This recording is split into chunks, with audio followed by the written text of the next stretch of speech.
Governor kind of called you guys out in there over the Youngstown Schools Plan. You voted against that bill. I did. I would again. Why? And let me say, and I said to the governor very clearly, especially in the Senate, this was very last minute. My colleague, Senator Schiavone, was never given an opportunity to be involved in these discussions. This was rammed down our throats at the very last minute. And I will point out that several Republicans in the Senate who may agreed with the policy voted against this bill because they didn't like the process and the exclusion of many of the Valley lawmakers. So I expressed to the governor just now, privately, that was one of the problems we had in the Senate, was that Senator Schiavone and the Valley lawmakers weren't even included in the process. We're dealing with things happening very quickly, and in my mind and my judgment, first of all, I don't believe in the policy. I don't think privatizing these schools is the right path to go.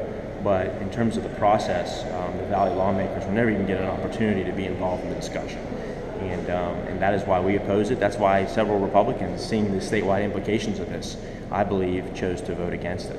I asked the governor about that, and he said, desperate times, desperate measures, essentially. These schools have been failing for a long time. It's time to step up and do something. What's wrong with that reasoning? I think the governor needs to focus on the charter schools. He's promised charter school reform. We haven't seen charter school reform.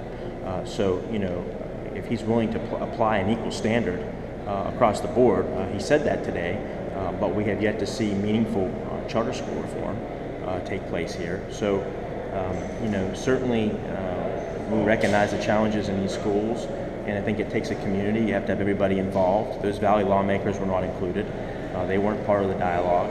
I don't believe it was appropriate to do something in that manner in terms of the process. But again, if they're willing to apply that equal train of thought to charter schools and the for-profit charter schools, I think we'd be talking apples to apples.